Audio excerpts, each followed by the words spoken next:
네, 안녕하세요. 네, 안녕하세요. 네, 파쇼기 만난 사람들. 네, 오늘도 제가 정말 좋아하는 부동산계의 또 한 분의 전문가, 고수분을 모시고 방송을 진행을 해볼까 합니다.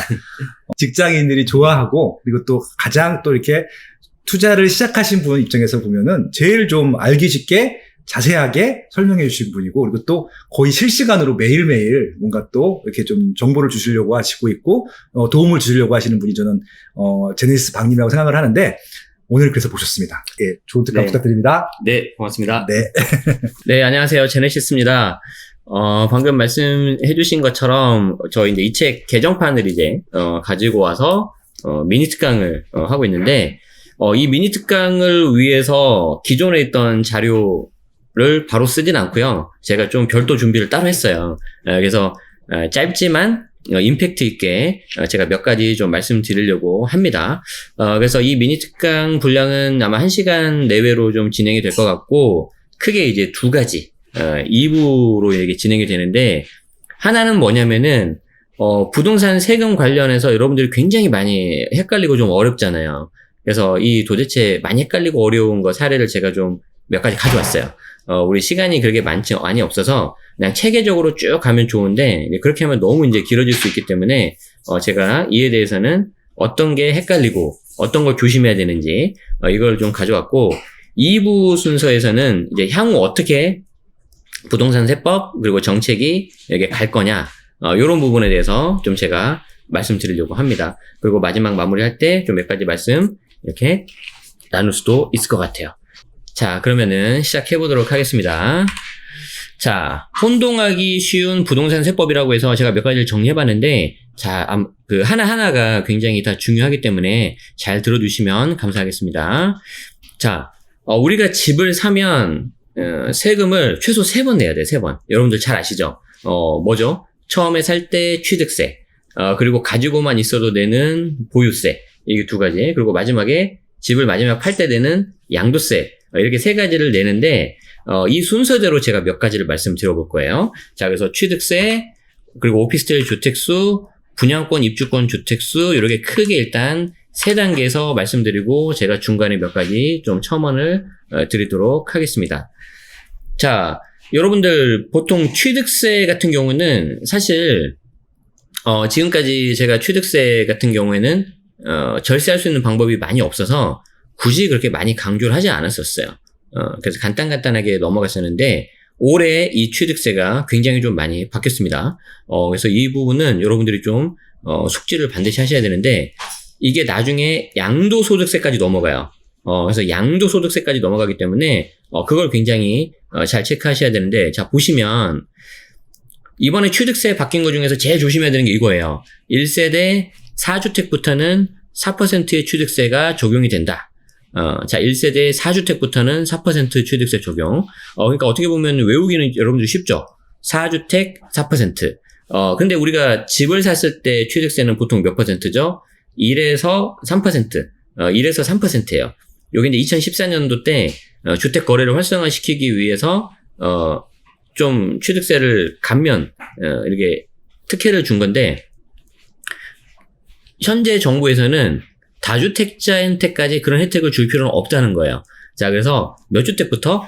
4주택부터는 원래 부동산 취득세인 4%가 적용되는 거예요. 자, 이 말은 무슨 말이냐면, 주택 말고 다른 부동산 있죠? 뭐 토지, 상가, 뭐 오피스텔, 이런 것들은 지금도 4%라는 거죠. 아시겠죠? 자, 그래서 그거는 헷갈리시면 안 되겠고요. 자, 1세대 4주택부터는 4% 취득세가 적용된다라는 거를 이제 여러분들이 아시면 되는데, 자, 여기서 제가 강조드리고 싶은 말씀은 이거예요. 자, 보시면, 자, 이때 미혼인 30세 미만 자녀.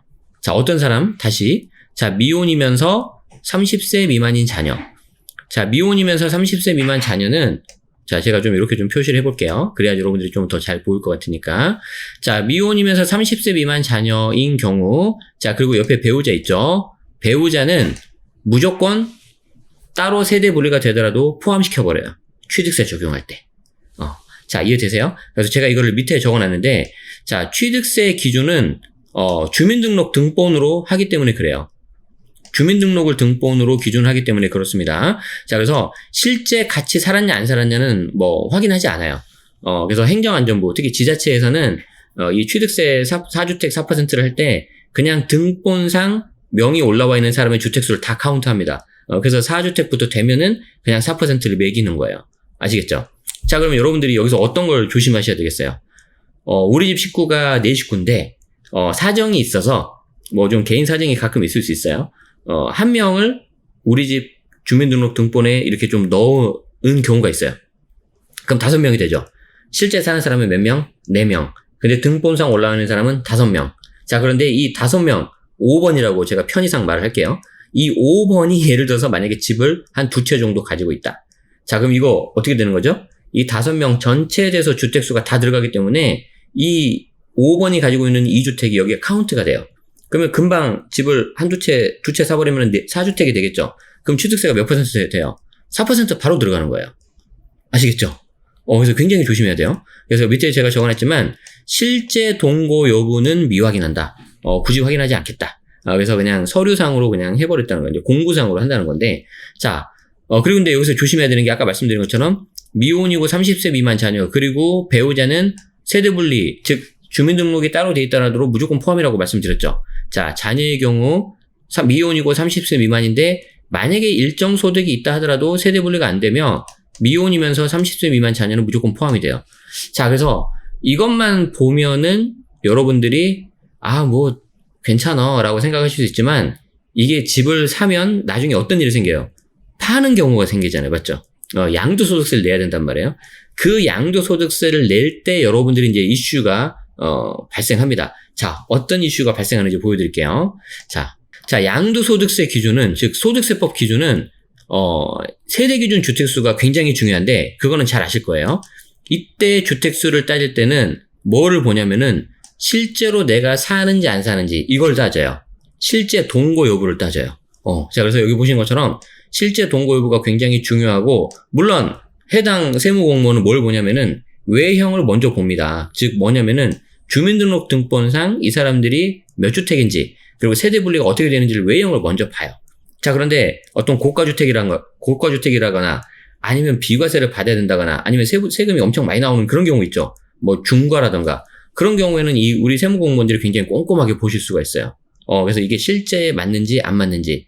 그래서 아까 우리 다시 가보죠. 4식구가 있는데 한 명이 더 들어와서 5번이 들어가 있어요. 근데 이 5번이 실제로 안 산다고 했죠. 근데 이 사람 이름으로 주택이 2개가 있다고 그랬잖아요. 자, 그러면 취득세 때는 이게 포함이 됐는데 나중에 양도할 때는 이 양도소득세에서는 이게 빠질 수가 있어요. 그래서 이거는 이제 조금 어려운 말로 뭐라고 하냐면은 실질과세 원칙이라고 해요. 실질과세 원칙. 제가 여기 제가 적어놨죠. 실제 동거 여부를 보겠다. 이게 우리한테는 어떤 때는 유리하게 적용될 수도 있고 어떤 때는 굉장히 불리하게 적용될 수도 있어요. 그래서 여러분들은 그냥 실제 내가 같이 살면 같이 사는 거고 따로 살면 따로 사는 거다라고 생각을 하셔야 돼요. 언제? 양도소득세 할 때. 그런데 취득세는 그게 아니라고 했죠. 그렇죠?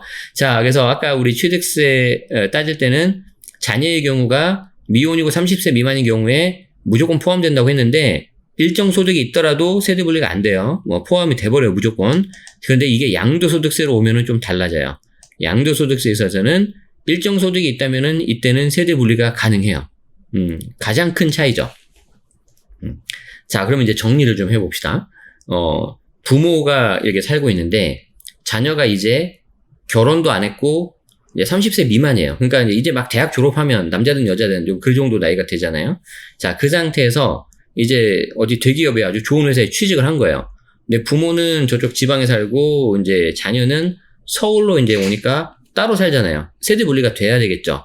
그리고 이 자녀는 독립된 어떤 생계가 유지 가능하죠. 소득이 있으니까. 좋은 회사 다니니까. 꼭 좋은 회사 안 다녀도 일정 소득이 있으면 되는데, 이런 경우에 취득세는 어떻게 한다고요?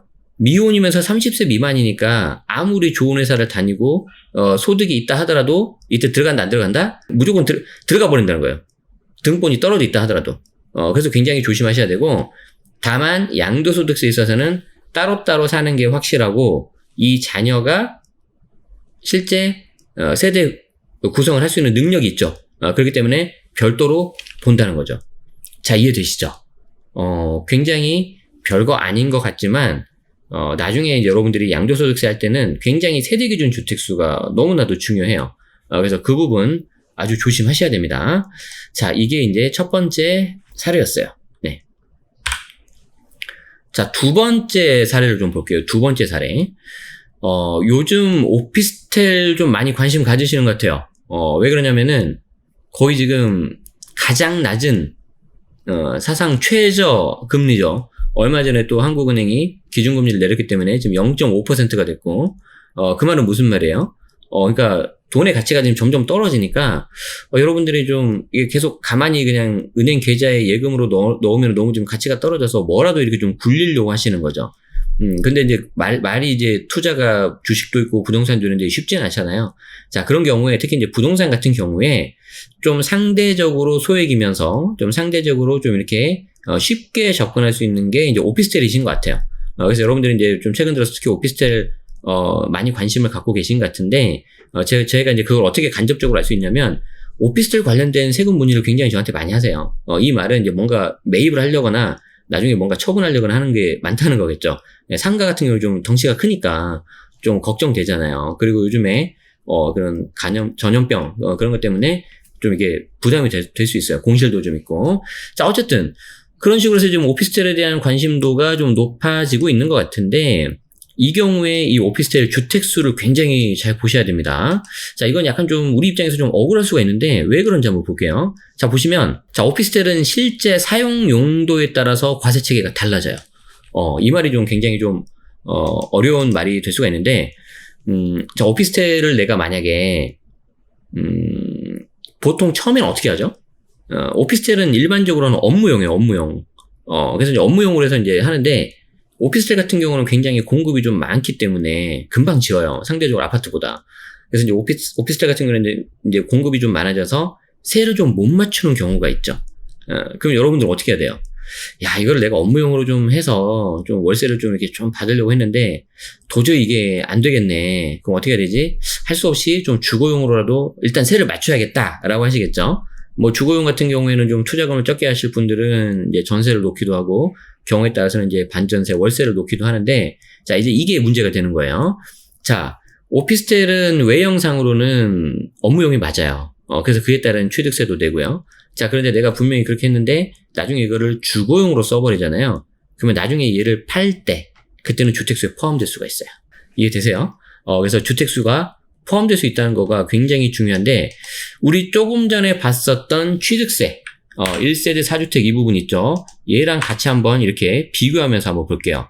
좀 전에 1세대 4주택 취득세 4%에서는 미혼이면서 30세 미만 자녀, 지금 이 사람이 좀 이슈가 됐는데, 이 경우에도 취득세 4%에도 오피스텔이 이슈가 돼요. 자, 일단 두 가지로 나눠서 볼게요. 자, 이쪽 왼쪽에 있는 거는 취득세 기준, 오른쪽에 있는 게 이제 양도소득세 기준인데, 이쪽 취득세 기준을 보면은 기준이 뭐냐면 장부상 기준이에요, 장부상. 다른 거는 필요 없고, 내가 이제 이 장부에 어떻게 되어 있느냐, 이거를 보겠다는 거예요, 이거를. 근데 제가 말씀드렸죠. 오피스텔은 일단 업무용이라고. 그렇기 때문에 업무용이기 때문에 이미 4% 취득세를 내요. 그렇기 때문에 이 4% 취득세를 이미 냈기 때문에 1세대 4주택 4% 취득세에 카운트할 때 이게 주택수 들어간다, 안 들어간다? 안 들어가요. 굉장히 중요해요. 자, 그래서 내가 만약에 뭐 아까 우리 뭐 4명, 5명 식구가 있었잖아요. 근데 그 식구 명의자별로 주택수를 따지는데 그때 오피스텔은 안 본다는 거죠. 왜냐하면 이미 4% 취득세를 냈으니까. 자, 여기까지만 보면 나름 합리적이에요. 그쵸? 그런데 문제가 어떻게 되죠? 이 오피스텔을 나중에 팔 때, 그리고 이 오피스텔이 공급량이 많아서 주거용으로 내가 세를 놨을 때, 그러면 좀 문제가 되는 거예요, 이게. 자, 어떻게 문제가 되는지 볼게요. 자, 오피스텔을 내가 월세를 받겠다는 꿈을 가지고, 투자를 했었는데, 이게 생각보다 이제 좀 별로 재미가 없는 거죠. 그래서, 이게 오피스텔을 그냥 적당하게 이제 좀 팔아야겠다라고 하시는 분들은 반드시 여기 제가 써놓은 것처럼 실제 사용 용도를 보셔야 돼요. 실제 사용 용도를 보셔야 돼요. 그래서 내가 취득할 때는 이미 4% 내서 취득세 냈으니까 주택수에 카운트가 안 되지만 나중에 팔 때는 이게 주거용으로 사용해버리면은 주택으로 봐서 주택수가 포함될 수가 있어요. 주택수가 포함될 수 있어요. 되게 황당하죠. 굉장히 좀 황당해요. 나는 분명히 업무용으로 4% 취득세를 냈는데 그게 나중에 팔 때는 업무용이 아니라 실제 사용 용도, 주거용으로 돼서 이렇게 문제가 될 수 있다는 거죠. 그래서 이게 주택수요가 포함될 수 있기 때문에 굉장히 조심해야 되는데, 최근에 제 수강생분 한 분 사례를 좀 말씀드릴게요. 이분이 주택이 하나가 있고 오피스텔이 한 채가 있었는데, 그 주택이 강남에 있는 굉장히 고가주택이어서 고가주택. 그러니까 여러분들 뭐 금액이 어느 정도 되는지는 아시겠죠? 대략적으로 한 20억 정도 된다고 합시다. 강남에 20억짜리 주택이 하나가 있는데, 그거랑 오피스텔이 내가 하나가 있으면은 이게 주택수가 하나일까요? 두 개일까요? 자, 여기에서 여러분들이 만약에 하나다, 두 개다, 이렇게 단정 지어버리면은 일단 조심하셔야 돼요. 자, 왜 그러냐면, 제가 이거는 팔 때 기준이잖아요. 팔 때. 매도할 때 기준이잖아요. 이때는 뭘 본다고요? 실제 사용 용도를 들여다봐야 돼요. 그래서 이 오피스텔이 비록 업무용으로 내가 사업자도 내고 취득세도 냈지만, 이걸 만약에 주거용으로 사용하면 주택으로 카운트가 될 수 있는 거예요. 자, 그래서 그분이 고가주택을 팔기 전에 이 해당 오피스텔에 가서 임차인이 어떻게 사용하고 있는지 봤더니 주거용으로 쓰고 있다는 거죠.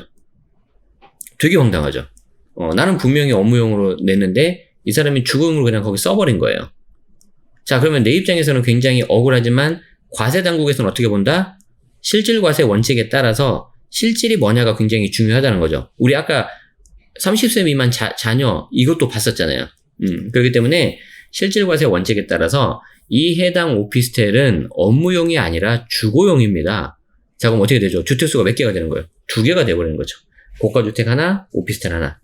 그렇게 해가지고 하마터면은 이 고가주택을 팔 때 굉장히 많은 손해를 볼 뻔했다고 말씀하시더라고요. 저도 이제 그런 사례를 많이 들었기 때문에 계속해서 이제 말씀드렸던 거고, 블로그하고 강의 등에서. 그래서 이분은 어떻게 해야 되는 게 좋아요? 두 가지 방법이 있어요. 두 가지 방법. 여러분들도 어떻게 하는지 한번 생각을 해보세요. 두 가지 방법이 뭔지. 자, 제가 말씀드릴 건데, 첫 번째, 해당 오피스텔을 용도에 맞게 써야 돼요. 그러니까 내가 업무용으로 사업자 등록을 했다면, 그걸 이제 일반 임대 사업자라고 하는데, 업무용으로 등록을 했다면은 여기 살고 있는 임차인도 실제 업무용으로 쓰게끔 해야 돼요. 중간에 한 번씩 체크해야 돼요. 뭐 세입자가 바뀔 때라든지. 적어도 다른 주택을 팔기 전에는 체크해야 돼요. 아시겠죠? 자, 이게 첫 번째 방법. 자, 두 번째 방법은 뭐냐면, 저는 두 번째 방법을 추천드려요. 뭐냐면, 그냥 이 오피스를 파세요. 그냥 이 오피스를 파시는 게 좋다. 그냥 이 오피스를 팔아버리고, 나머지 고가주택 하나 남았을 때 그 고가주택 하나를 그냥 깔끔하게 비과세를 받는 게 훨씬 좋아요. 물론 9억 초과분에 대해서 이때 세금이 나오기 때문에 오피스텔 주택분하고 이제 합산과세 드는 이슈가 있는데, 이제 뭐 그것까지 이제 나는 도저히 좀 깔끔하게 하고 싶다면은 연도를 다르게 해가지고 파시면 더 좋긴 하죠. 그래서 제가 밑에 써놨죠. 불안하면 미리 매도하시는 게 좋아요. 불안하면 미리 매도하시는 게 좋아요. 자, 그래서 만약에 내가 그런 오피스텔이 있고 그 오피스텔이 실제 만약에 주거용으로 쓰고 있다 그러면은 빨리 그냥 처분하시는 게 나을 수가 있습니다. 아시겠죠? 사실 이 부분은 제가 여러 번 정말 강조를 드렸어요.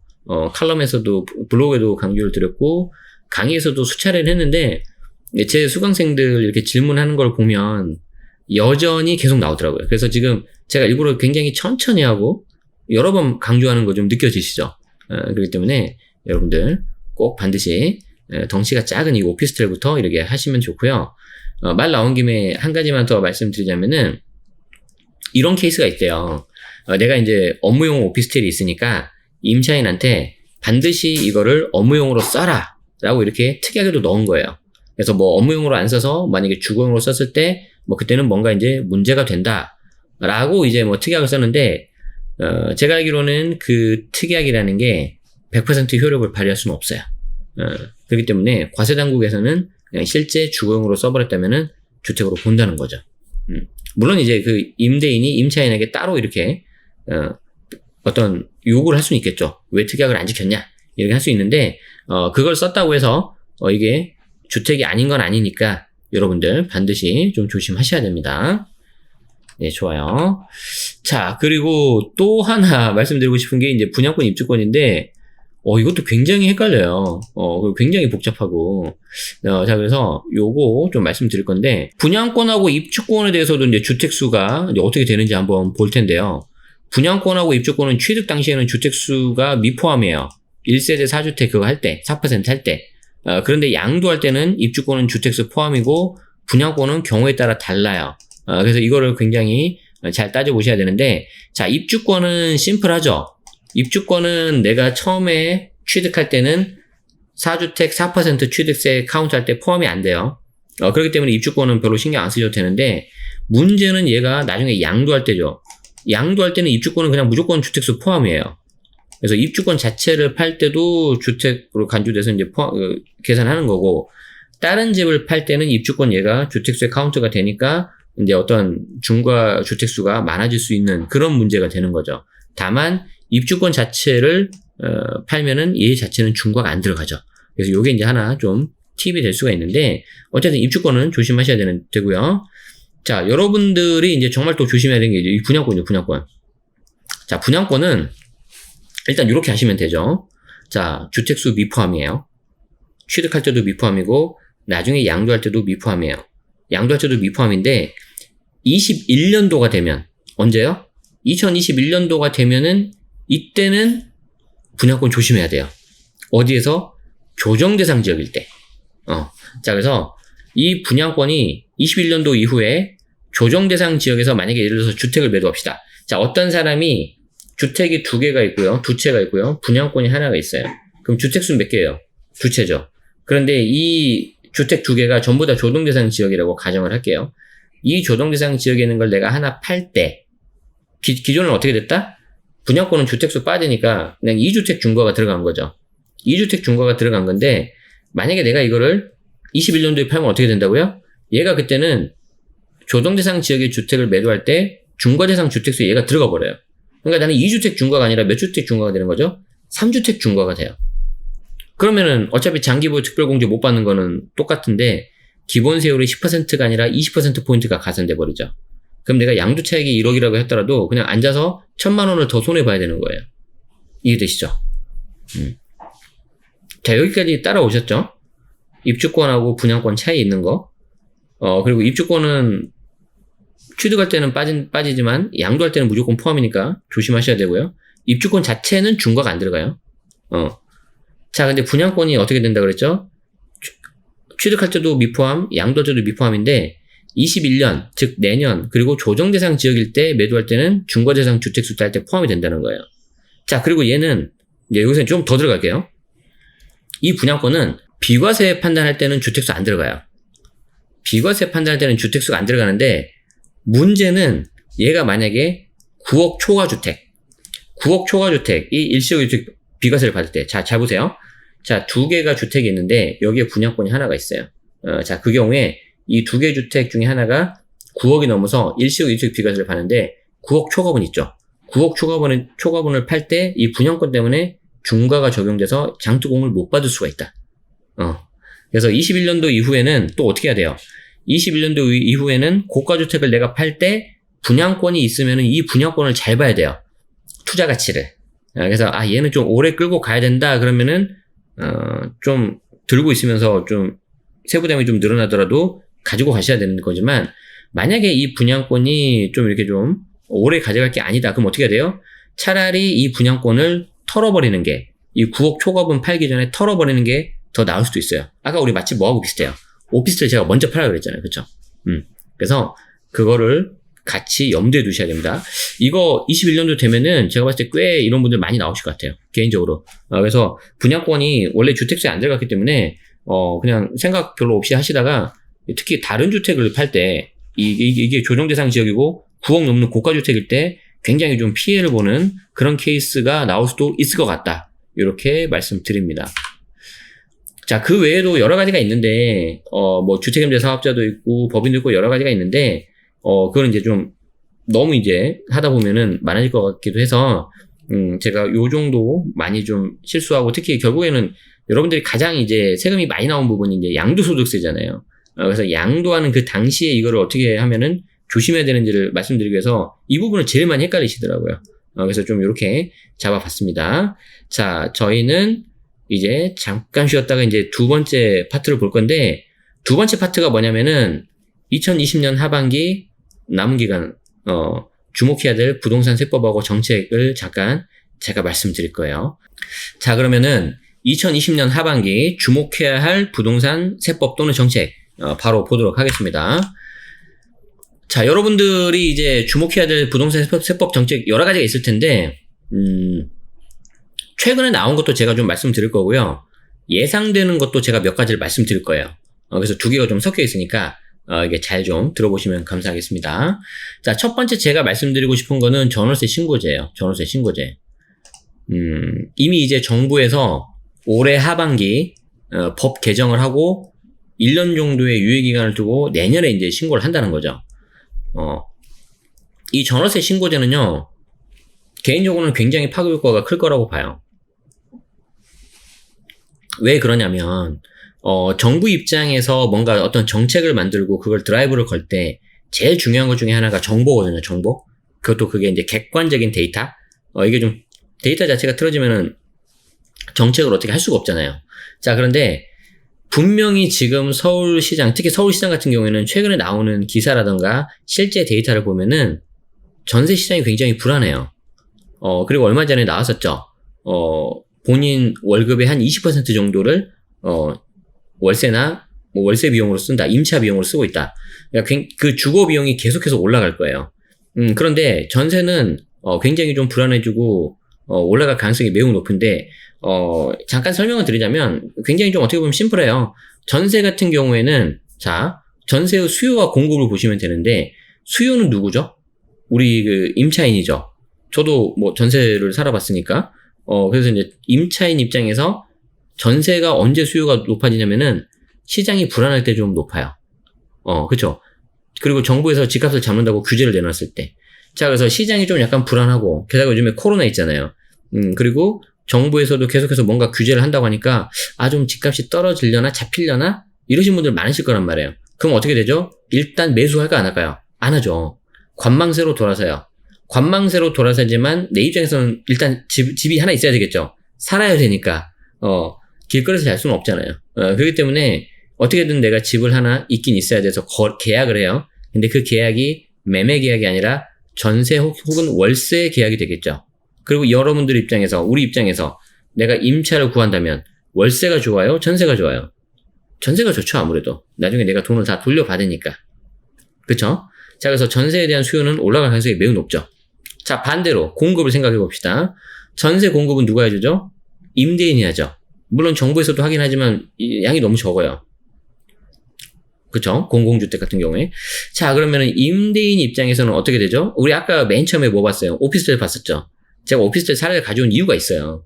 지금 금리가 낮아지기 때문에 뭔가 이렇게 좀 그래도 월세로 받고 좀 현금을 좀 일으키고 싶은 거예요. 은행에 가만히 두기보다는. 그러면 집주인들은 갖고 있던 전세를 어떻게 하고 싶죠? 반전세 혹은 월세로 바꾸고 싶을 거예요. 물론 다 하진 못하겠죠. 좀 목돈이 들어가니까. 그런데 하실 수 있는 분들은 하세요. 그거를. 자, 그리고 두 번째는 뭐죠? 내가 전세 임대인이라면은 내가 전세를 공급해 주려면 어떻게 해야 돼요? 내가 살고 있는 집 말고 또 다른 집을 내가 하나 매수를 해야 되죠. 자, 그걸 살까 안 살까? 요즘 같은 시기에. 안 살 가능성이 높지 않겠어요? 지금 실제 실거주하는 분들도 좀 관망하는 태도인데 다주택자인 경우에도 아까 말한 어떤 규제책이라든가 뭐 코로나 때문에 좀 약간 지켜보자 할 수 있는 가능성이 높아요. 자, 그러면 다시 정리해 봅시다. 전세만 놓고 보면은 수요도 올라가고 공급도 동시에 줄어요. 그럼 어떻게 되죠? 전세 당연히 올라갈 가능성이 높아요. 자, 그래서 이 말을 하기 위해서 좀 길게 이제 설명을 드렸는데 어쨌든 이게 전세가 올라가고 월세까지 이제 영향을 미쳐서 임차 시장이 굉장히 불안해질 거예요. 아마 올해 내년 굉장히 심할 거예요. 자, 정부 입장에서는 이거를 가만히 두면 되겠어요, 안 되겠어요? 안 되죠. 이 임차 시장을 좀 잡아야죠. 그렇기 때문에 그에 대한 첫 시작으로 전월세 신고제를 이렇게 빨리 드라이브를 거는 것 같습니다. 예상은 했지만. 그리고 이제 이 전월세 신고제가 안정이 되면 그 다음에는 바로 계약갱신 청구권 혹은 전월세 상한제가 바로 들어올 거예요. 이 두 가지를 동시에 할지 아니면 순차적으로 할지는 모르겠어요. 자, 그런데 전월세 신고제가 된 상태에서 이 두 가지가 돼야 되는데 간략하게 설명드리자면은 계약갱신 청구권은 여러분들 아시는 것처럼 말 그대로 계약을 한 번 더 갱신해달라고, 연장해달라고 청구할 수 있는 그 권리죠. 임차인 입장에서. 그럼 현재 주택임대차 보호법에서 전세 보통 2년 보장해준단 말이에요. 자, 그럼 한 번 내가 더 하니까 어떻게 돼요? 2 플러스 2 하니까 4년이 되는 거죠. 그래서 4년 정도는 내가 미니멈으로 전세 안정적으로 살 수 있게끔 해주겠다는 게 계약갱신 청구권이에요. 그렇죠? 일각에서는 3 플러스 3으로 가자는 의견도 있어요. 그럼 6년이 되겠죠, 6년. 자, 그건 참고만 하시고. 자, 근데 계약갱신 청구권만 하면 될까, 안 될까? 안 되겠죠. 왜냐면은, 그거를 올려버릴 때 전세나 월세를 확 올려버릴 수 있잖아요. 이미 그런 조짐들이 보이고 있지만, 그래서 동시에 분명히 계약갱신 청구권과 함께 뭐가 들어가야 되냐면은, 전월세 상한제가 반드시 들어가줘야 돼요. 전월세 상한제는 말 그대로 위에 시장 가격보다 더 낮은 금액에서 잡아버리겠다는 거죠. 아마 5%가 될 것 같아요. 그래서 이 부분이, 들어갈 건데, 사실 여기까지는 많은 분들이 예상을 하고 계시죠? 그쵸? 전월세 신고제 들어가고, 계약갱신 청구권 들어가고, 전월세 상한제 들어간다. 여기까지 많은 분들이 알고 계세요. 자, 근데 저는 한 가지를 더 가져왔는데, 그게 뭐냐면 바로 이거예요. 저 같은 경우는 사실 다주택자분들 전공이에요. 제가 다주택자이기도 하고 그러기 때문에, 주택임대 사업자도 하고 있거든요. 저 같은 경우도. 그래서 주택임대 사업자 부분에 대한 영향을 좀 이렇게 보고 있는데, 앞에 이 세 가지가 동시에 이루어졌다, 시행이 됐다. 그럼 어떤 일이 발생하는지 한번 보세요. 이렇게 될 거예요, 분명히. 자, 현재 등록 임대주택이 한 전국적으로 160만 호가 있어요. 160만 채. 그리고 미등록 임대주택은 추정하건대 한 600만 정도가 있다라고 보고 있어요. 근데 그게 이제 정확한 데이터는 아닌데, 자, 등록 임대주택은 어떻습니까? 의무 임대라는 게 있어요. 그래서 얘가 최소 4년에서 길게는 8년이에요. 의무 임대가 최소 4년에서 8년. 즉, 그동안에는 내가 집을 못 팔고 계속해서 임대를 해줘야 돼요. 그 중간에 내가 들어갈 수도 없어요. 내가 거주하려고. 그러니까 말 그대로 민간이 이거를 이제 공급을 하는 거죠. 물론 이제 의무 임대가 있기 때문에 중간에 이거를 만약에 다른 사람한테 팔고 싶다면 어떻게 해야 돼요? 같은 사업자한테 팔아야 돼요. 주택임대 사업자한테. 그래서 주택임대 사업자한테 팔아야 되는데 그게 쉽지가 않고, 어려운 거기 때문에 정부에서는 이 4년하고 8년 의무임대를 잘 지키면 여러 가지의 세제 혜택을 줘요. 취득세도 좀 줄여주고요. 보유세도 좀 줄여주고요. 그리고 양도소득세도 좀 줄여줘요. 이것만 제가 설명하는데 한 3시간이 걸려요. 그렇기 때문에 여러분들은, 의무가 있는데 그에 따라서 혜택이 있구나. 요 정도만 아시면 돼요. 자, 그런데 특히 등록임대주택은 조심해야 되는 게 있는데, 이게 뭐냐면 과태료예요, 과태료. 과태료예요. 이 과태료가 굉장히 세요. 예를 들어서 임대차 조건이 변경이 됐다면은 이걸 바로 좀 신고를 해줘야 되거든요. 이거 신고 못하면은 뭐 경우에 따라서는 500만원, 700만원, 1000만원 이하, 1000만원 이하의 과태료가 나오고요. 아까 우리 전월세 상한제 아마 5% 될 것 같다고 했는데, 이 등록임대주택이 5%밖에 못 올려요. 5%밖에 못 올리는 게 계약을 할 때마다 5% 인으로만 하셔야 되고, 만약에 계약 기간이 1년이 안 되잖아요. 그러면 그 5%마저도 못 올려요. 그런데 우리 기본적으로 전세는 2년이잖아요. 그러니까 실질적으로는 2년에 5% 올린다고 생각하시면 돼요. 자, 그런데 이 5%를 만약에 틀리잖아요. 이게 좀 굉장히 요즘에 많이 이슈가 되고 있는데, 과태료가 한 채당 3천만 원까지 나올 수가 있어요. 3천만 원. 한 채당. 너무 많죠. 자, 그래서 제가 이제 주택임대 사업자 제도에 대해서는 굉장히 드리고 싶은 말씀이 많은데, 다음에 혹시 기회가 되면 한번 말씀드려 보도록 하고요. 이게 너무 이게 길고 양이 많아서 그래요. 예, 그건 제가 다음에 한번 해보도록 하고. 자, 일단 우리의 관심사 이쪽 미등록 임대주택을 봅시다. 자, 미등록 임대주택에서 우리 아까 봤었던 3가지 3법. 전월세 신고제, 계약갱신 청구권, 전월세 상한제. 이게 만약에 통과되면 어떻게 된다고요? 2+2 혹은 3+3이 된다고 했죠. 그러니까 미등록 임대주택 한 600만 호라고 가정하는 이 미등록 임대주택도 이제 4년이 묶여버리는 거예요. 근데 여기 몇 년이었어요? 등록 임대주택이. 의무 임대 여기도 4년이었죠. 그렇기 때문에 여기 효과가 비슷해져 버리는 효과가 나오고요. 얘는 미등록은 등록을 안 했기 때문에 세제 혜택이 있어 없어요? 세제 혜택 없어요. 그래서 세금을 내는 거는 등록 임대주택도 마찬가지긴 한데, 등록 임대주택보다 더 많은 세금을 내야 돼요. 더 많은 세금. 그래서 더 많은 세금을 내야 된다. 자, 물론 등록을 안 했기 때문에 의무사항이 없기 때문에 그에 따른 세제 혜택도 없고요. 그에 따른 과태료도 없어요. 근데 아마 이런 시대가 도래하면 미등록 임대주택 갖고 있는 사람들은 어떤 생각이 들까요? 야, 어차피 나는 4년 혹은 6년이 묶이는 건데 세제 혜택도 없고 뭐 그러네. 과태료 뭐 이분들 잘 모르세요. 왜냐면 여기 등록하신 분들도 과태료를 잘 모르기 때문에. 그래서 이 과태료가 얼마나 무서운지를 보통 몰라요. 그러니까 이제 요것만 보는 거죠. 요것만. 세제 혜택만 보는 거죠. 그래서 사람 심리가 어떻게 되겠어요? 어차피 4년 혹은 6년이 묶이는 거니까 세제 혜택이라도 내가 좀 받게 그냥 등록을 해버릴까라고 생각을 할 수가 있어요. 근데 저는 이제 무조건 등록을 하지 말라는 게 아니라 등록을 하시는 건 좋은데, 굉장히 그 장단점을 잘 따져 보시고 하셔야 됩니다. 이 말씀을 제가 드리고 싶은 거예요. 아시겠죠? 자, 그래서 세 가지 모두 시행이 된다면은, 둘의 차이는 굉장히 줄어든다. 요 말씀을, 제가 꼭 드리고 싶습니다. 자, 두 번째 테마를 좀 볼 건데, 이제 법인에 대한 거. 제가 봤을 때는 이 법인에 대한 규제가 점차 강화가 될 것 같다. 이미 나왔었죠. 이미 이제 법인 주택거래 규제를 강화한다는 게 나왔는데, 아마 여기에 대해서는 이제 하반기에 좀 더 구체적인 내용이 나올 거고, 아마 추가적인 내용이 나올 수도 있을 것 같은데, 한 가지 다만 염려되는 거는 일반적인 법인 있죠. 이 부동산 법인 말고 어떤 사업을 운영하시는 그 법인들 있죠. 그쪽에 이제 불똥이 어떻게 튀지 않게 하면서 이게 규제를 할 거냐. 정말 핀셋 규제를 해야 되거든요. 그 부분이 좀 어떻게 될지는 좀 관심사이긴 합니다.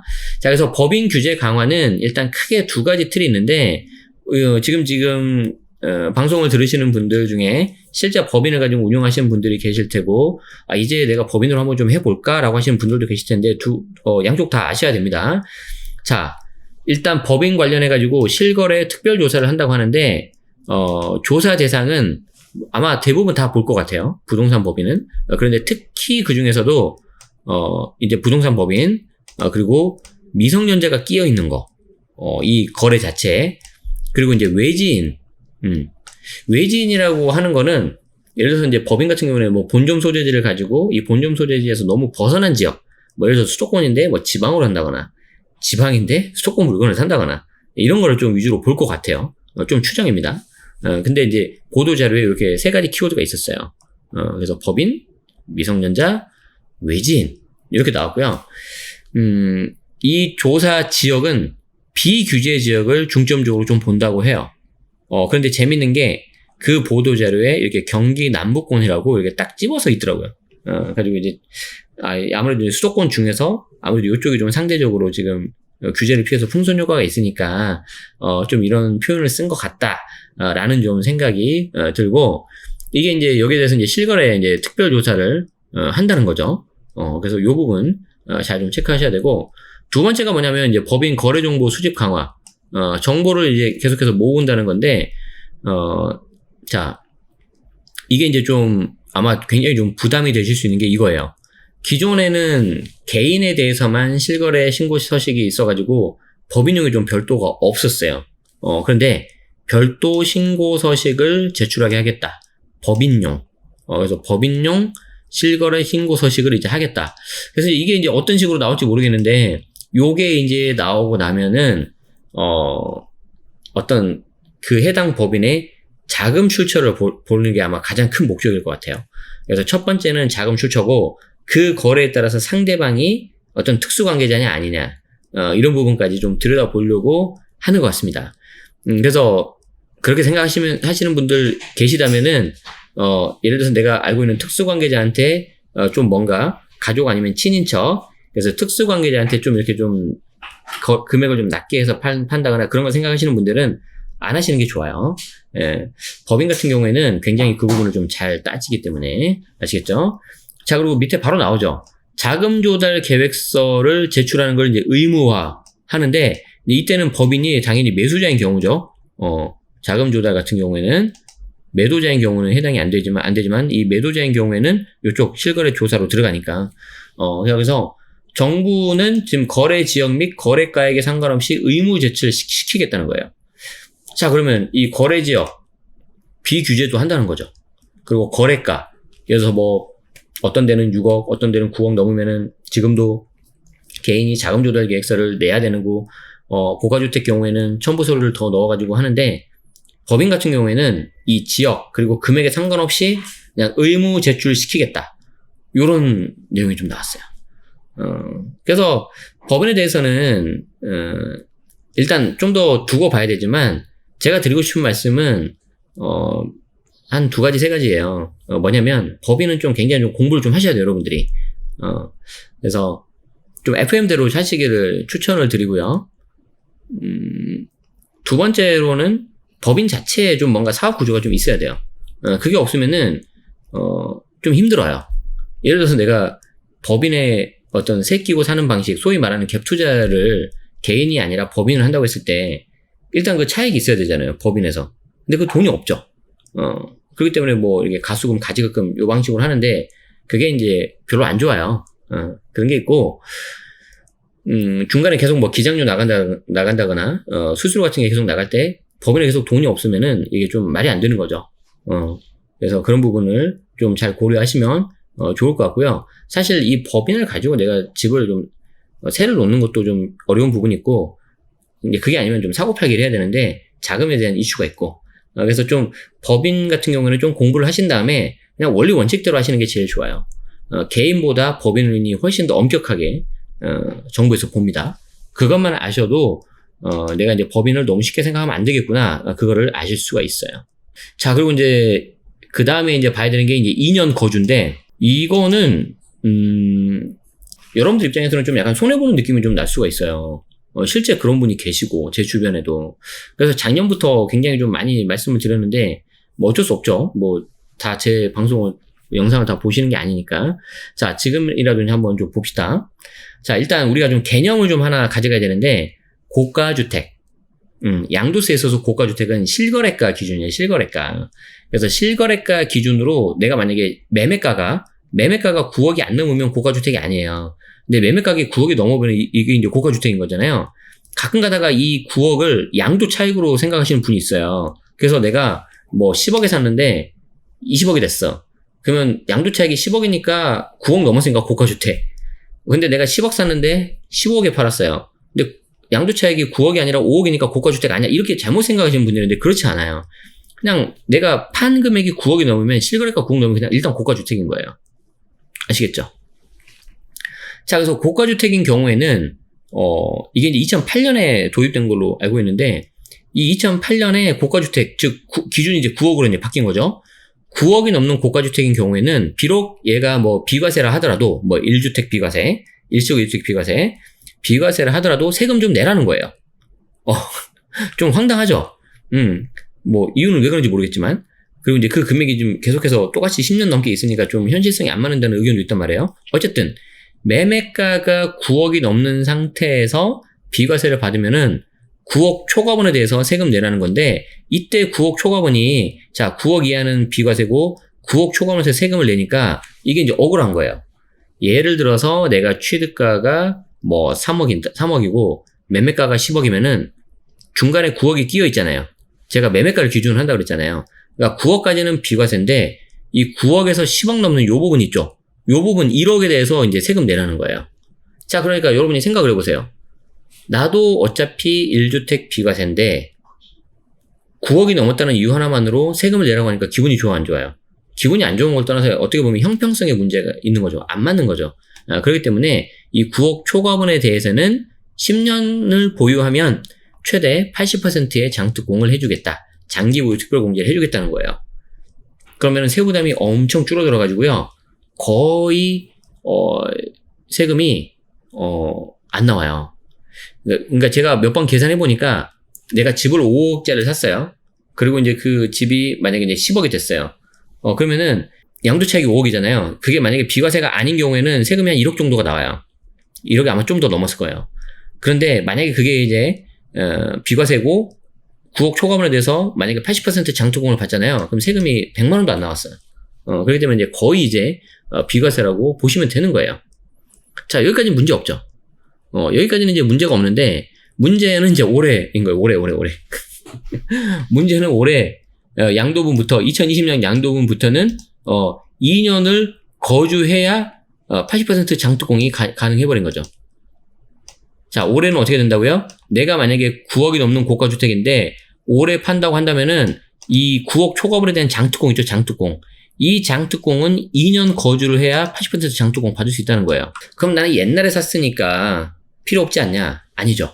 이건 양도일 기준이니까 올해 만약에 파신다면은 2년 거주를 하고 파셔야 돼요. 전체 보유기간 중에서. 아시겠죠? 그래서 이제 이게 약간의 그 보유자 입장에서는 좀 억울할 수 있어요. 그렇지만 뭐 어떡해요? 지금 현재 기준이 이런 거니까. 그래서 굉장히 이거 조심하셔야 되고요. 그래서 이제 작년에 내가 만약에 9억 넘는 고가주택이 있는데 도저히 이거를 내가 거주를 못하는 상황이다. 근데 비과세를 내가 온전히 다 누리고 싶다. 그러면 작년까지 파는 게 맞았어요. 만약에 그게 이미 타이밍 늦어서 못 하신 경우라면은 전체 보유기간 중에서 2년 거주기간을 채운 다음에 파셔야 돼요. 올해.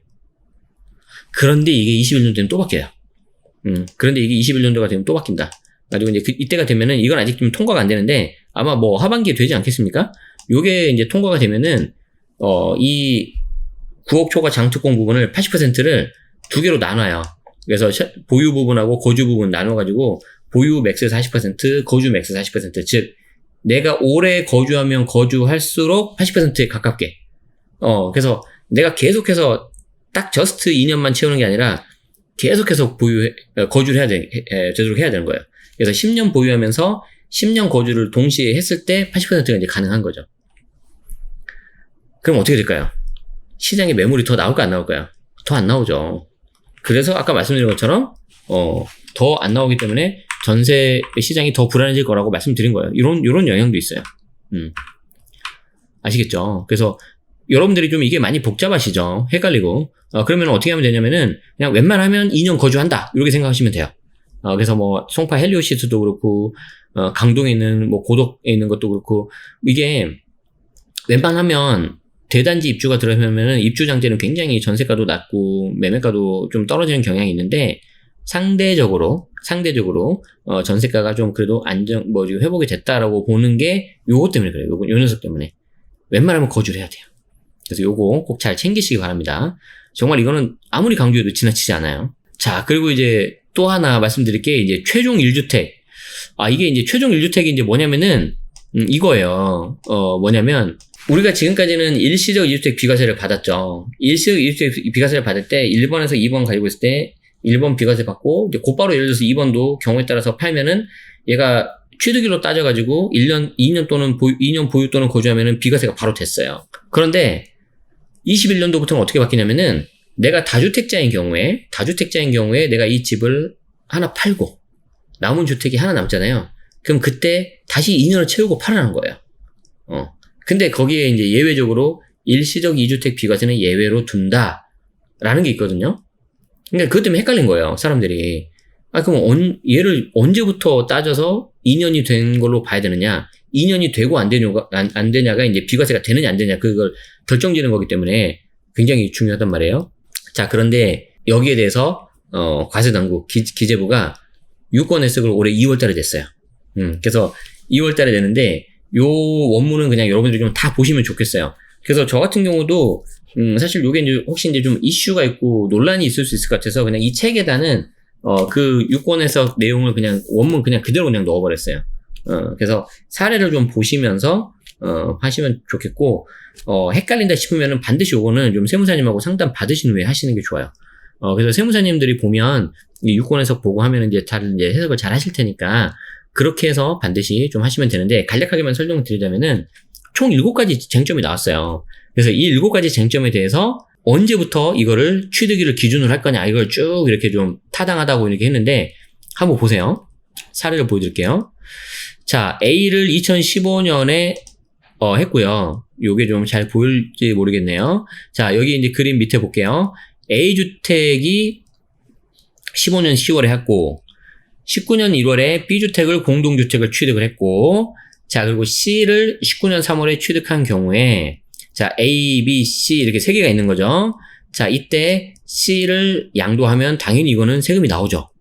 그렇죠? 3주택이니까 세금이 나와요. 여기까지는 뭐 어려운 게 없으시죠? 근데 나머지 2개가 남았잖아요. 나머지 2개가 남은 상태에서 A와 B가 일시적 2주택 비과세 요건을 모양새가 지금 갖춰졌는데 이때 A를 먼저 팔면 이게 일시적 2주택 비과세가 돼서 비과세가 되는 거냐, 아니면 C주택을 팔고 나서 2020년 12월에 팔았으니까 여기서 또다시 2년을 가야 되는 거냐, 그게 이제 쟁점이 됐던 거예요.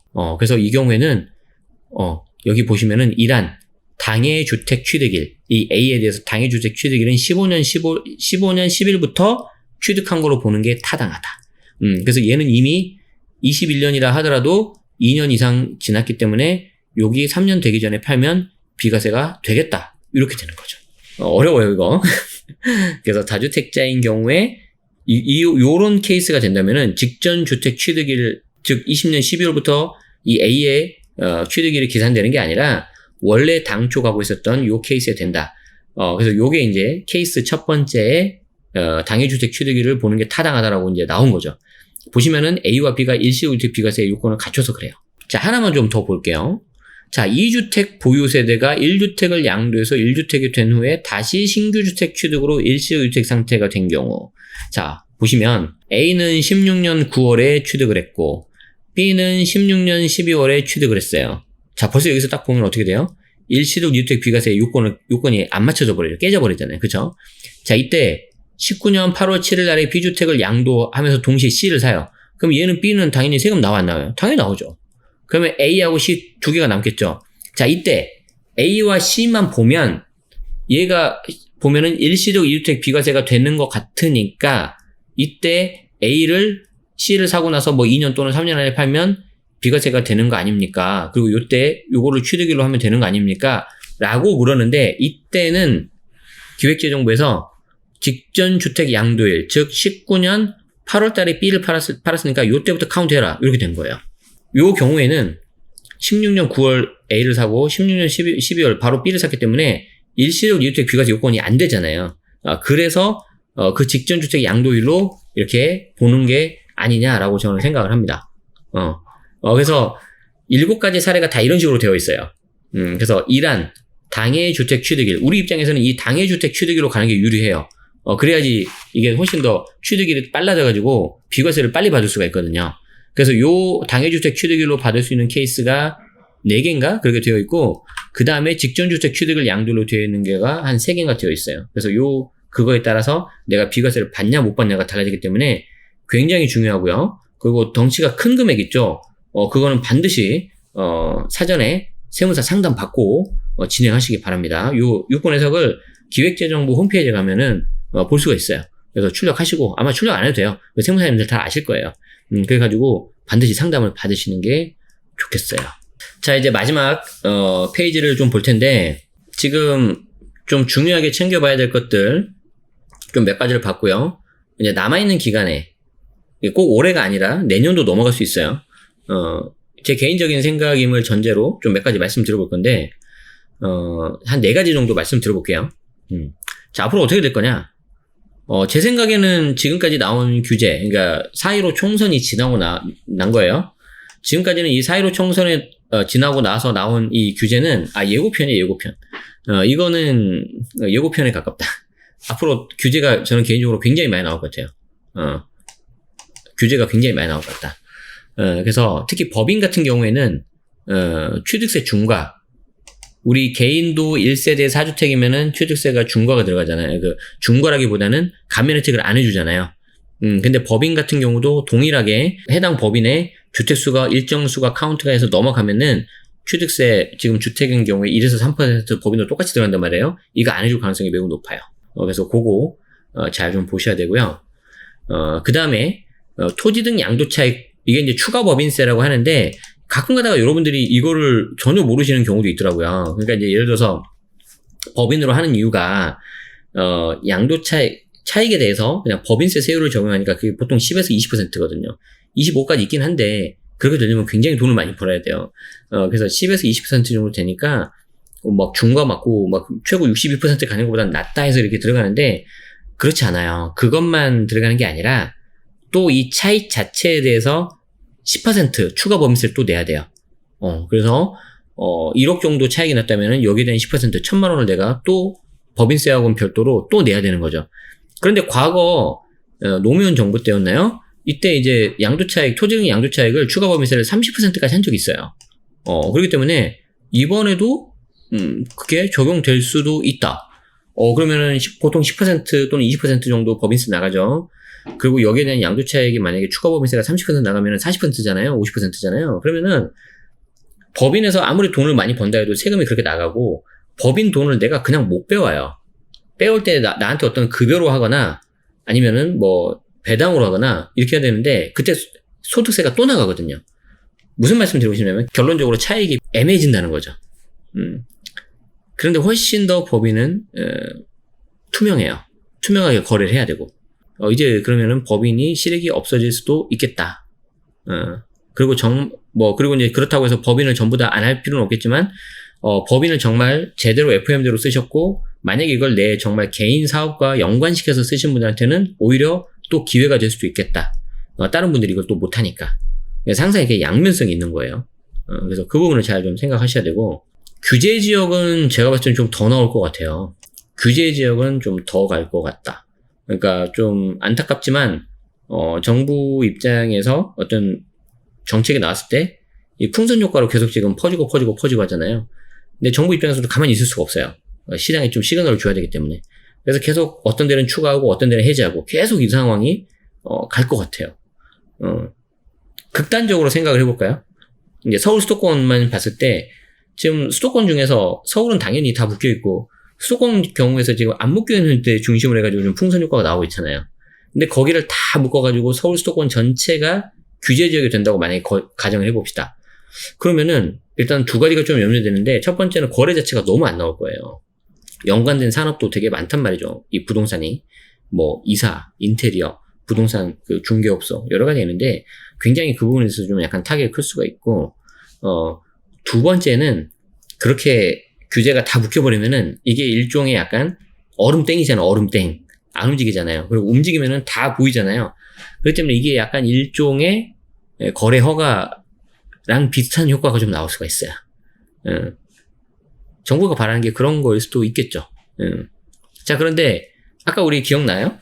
우리 아마 첫 번째에서 말씀드렸던 것 같은데 여기 보시면은 전월세 신고제 여기 하면은 이 전세 시장 특히 임대차 시장 중에서 전세 시장이 많이 좀 불안해진다고 그랬잖아요. 전세 시장이 많이 불안해지고 매매가가 좀 눌릴 수 있죠. 이렇게 규제지역 계속 나오고 정부에서는 계속 이렇게 정책이 나오니까. 그러면 매매가는 좀 약간 살짝 좀 눌리다가 전세가가 올라가면 어떻게 되겠어요? 이 또 갭이 줄어들죠. 그럼 이걸 가지고 또 갭 투자가 늘어날 수 있어요. 갭 투자가 또. 차라리 그걸 여러분들이 실거주자라면은 그냥 새 끼고 사두세요. 그냥 차라리. 저라면. 저라면. 물론 이게 가다가 이게 좀 떨어질 수가 있겠죠. 매매가가. 그런데 이거는 아무도 모르니까 살짝 떨어진다 하더라도 이게 뭐 저점까지 가지는 저는 안 그럴 거라고 저는 생각을 해요. 물론 본인이 이제 잘 판단하시고 무엇보다도 내가 좀 마음에 드는 곳이어야 되겠죠. 나중에 살 집으로. 그래서 예를 들어서 저 같은 경우도 신혼부부였을 때 상대적으로 이제 특정 지역을 좀 말하기가 좀 그래서 말씀 못 드리겠는데 뭐 서울에서 이제 A에서 B로 가고 싶은 거예요. 그래서 B로 이렇게 좀 세를 놔두고 나중에 한 4, 5년 후에 들어가면 좋겠다라고 하는 곳이 있었어요. 물론 이제 저는 그렇게 못하고 아예 그냥 다른 곳을 매수하긴 했는데 그래서 그러니까 이제 여러분들 실거주 구하시는 분들한테는 좀 기회가 될 수도 있겠다.